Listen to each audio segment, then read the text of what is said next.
Welcome back to Before the Day Ends, and our ninth session in the Gospel of Matthew. If you're new with us, welcome. We're glad you're here. And you can check us out on beforethedayends.org, our website, for additional information. You also find there some encouraging reflections, some small group lessons, and also a look at our farm. We've been having an experiment in aquaponics, and there's some photos there of that as well. Again, you can also follow us on Rumble by clicking the follow us link, and we hope you'll do that and just keep up with what's going on here at Before the Day Ends. Now, before we start chapter 2, I want to say a little bit to you about prophetic material in the Gospel of Matthew and kind of in the New Testament in general. Matthew often quotes the Old Testament and Hebrew Bible. So why does he do this, and what is he trying to accomplish when he quotes the Old Testament Hebrew Bible? Well, there are a lot of different opinions about that, and I don't want to give a review of other folks' view on prophetic material and how it's used in the New Testament. That would be unfair. I would want someone speaking for me, so I'll let them speak for themselves. But I did think it was important to tell you what I believe and how I see the use of the Hebrew Bible and Old Testament in the New Testament, in particular the Gospel of Matthew. First, I want to say that prophetic material in the Bible is not always telling the future. When we say prophetic today, we kind of think of prophesying something in the future, predicting future events. But I think it's more of it in the sense of something like, as an example like this. If you touch the stove, you will be burned. And we know that from experience, that if we touch a stove, we'll get burned. So in a way, it is telling the future, but it's more of a lesson. It's more what we would consider today preaching or teaching of what God is doing. And a lot of times in the Old Testament, prophets would say something like, if you keep sinning, if you keep following foreign gods, then God is going to punish you. There's a cause and effect thing. And that, I think, encapsulates 90% of what goes on in the Old Testament as far as prophetic material. Second, I think prophetic material meant something to those in their generation. It meant something in their context, in their situation.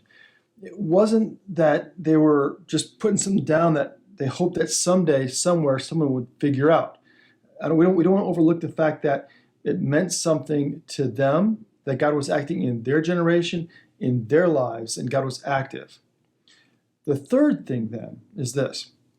The New Testament authors sometimes look back at this prophetic material, this material in the Bible that was meaningful in its own context, in its own generation, but saw a fuller sense of that prophecy or that teaching in the life of Jesus based on their experience with Jesus. So if it was true then, it's even more true now. And that's how they kind of bring this forward. Now, Matthew in particular does this because, remember, he is talking to Jewish folks. And so it's a shared experience, a shared relationship. And so in a way, what he's saying is Jesus is part of God's larger plan. What God was doing in the Hebrew Bible, in the Old Testament, is being drawn forward in the life of Jesus. Jesus isn't coming from left field. This is a fuller sense of what God's been doing all along. So think of it this way. God isn't doing something necessarily new in the New Testament. It's something that's been renewed. He's involved again in a much bigger and fuller way. And so it's one way I think that the writers of the New Testament, Matthew, look back at these texts from the Old Testament and see them in the lens of the life of Jesus. All right, with that being said, let's jump into chapter 2. Now we're going to be looking at chapter 2, 1 through 12. If you want, you can stop the video right here and come back, read the text and come back. We'll pick it up. So in Matthew chapter 2, we're still in this first section of birth and beginnings. So he said, again, Matthew's in 5 books. We're in the first book, in the first part of the first book, chapters 1 through 4, which is birth and beginnings. And if you have any questions about that, go back and take a look at episode 6, where we talk all about our outline of the Gospel of Matthew. So today, when we look at this story, we're going to look at some folks who had a huge impact on Jesus' life and his family. It's the visit of the Magi. When Matthew talks about the birth of Jesus, he doesn't give a whole lot of details. He's not like Luke to explain a lot of what's going on. I mean, in Luke, we find out that they're in Bethlehem because they're there for the census, as ordered by Caesar. They go to David's hometown of Bethlehem, where his ancestors are, which, by the way, if he's going to his hometown where his ancestors are, shouldn't he be able to find a place to stay? But for some reason, those who must have known him in town, his ancestors, his family home, they don't want to keep this young family and Mary who's very pregnant. Instead, they're outcasts, which is a very important part of the story. They're both poor and outcasts, and they're going to find themselves in a cave with farm animals. And so, again, Jesus is going to come into the world from the humblest of circumstances. But instead of focusing on that part of the story, Matthew decides to focus on these visitors, these magi, who in a sense are outcasts themselves because they are Gentile. Now, who are the magi? What is the mystery of the magi? Well, we don't know their names.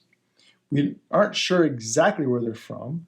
We don't even know how many there were. I know you think there were 3 because we sing We Three Kings, right? And we have 3 statues in our manger set, and there were 3 gifts. And that's why we think of 3. We think there's 3 because there were 3 gifts, but there could have been 2, there could have been 20.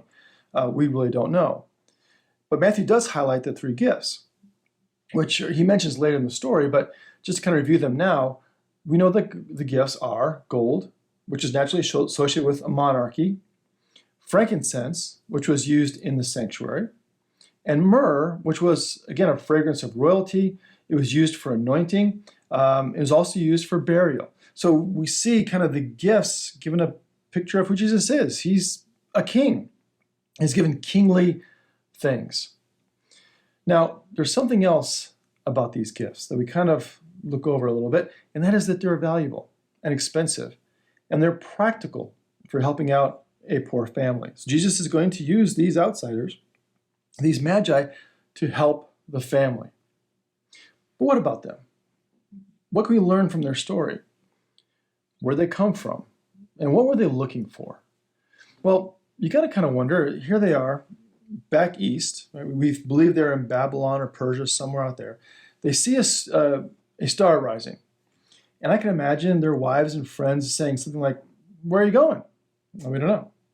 "What are you looking for?" "We're not sure, but it's a king." "No, when will you be back?" "Don't know that either. Could be a couple years."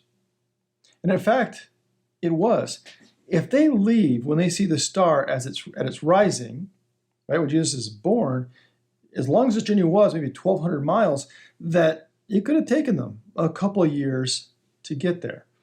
In fact, later in the story, we have the horrific, terrible story of Herod the Great slaughtering the children in Bethlehem.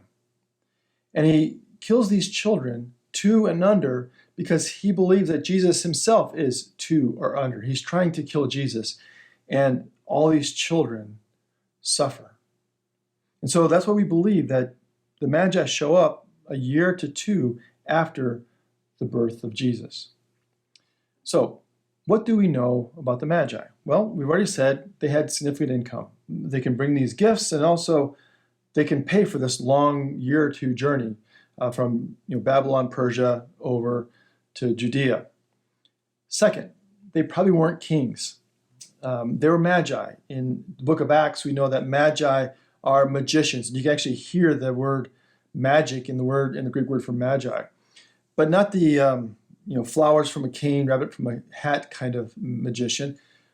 Scholarly consensus is that they were astrologers. But more important than that, and we've mentioned this already, is that they were Gentile. God is calling outsiders to see the birth of his son. And that's going to be a theme throughout the Gospel of Matthew, how Jesus is going to reach out to the outsiders. He's going to break boundaries between the outsiders and the insiders. And third, and there's something about the Magi that they need to be listened to. And that sounds kind of strange, but when these Magi show up, these outsiders, Herod takes notice. He doesn't just say they're crazy.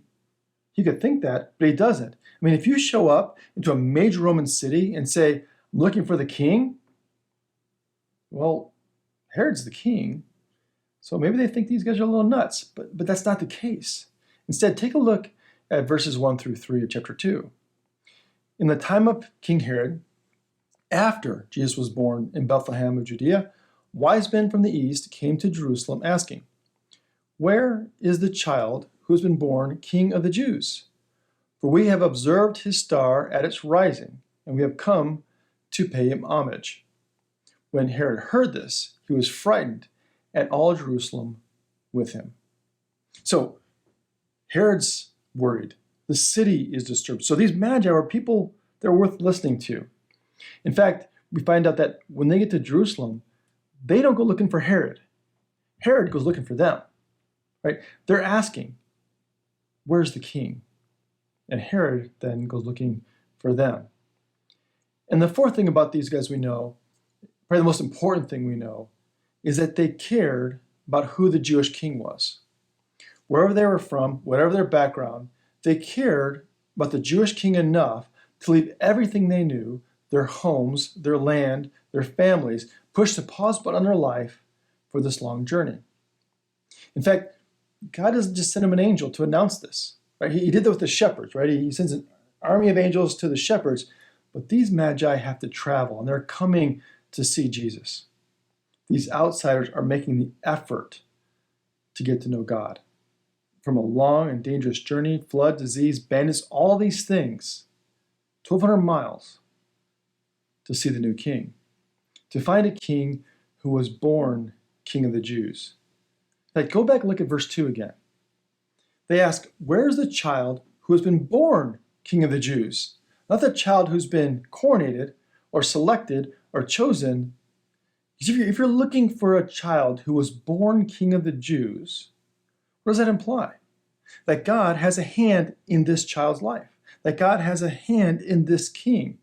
So the number one thing about the Magi I think we can learn is this: they're looking for that place where God is acting in the world. Have you seen a place like that in your life? A moment or an event where you knew that God was acting? Because those are powerful, powerful places and powerful moments that we don't soon forget.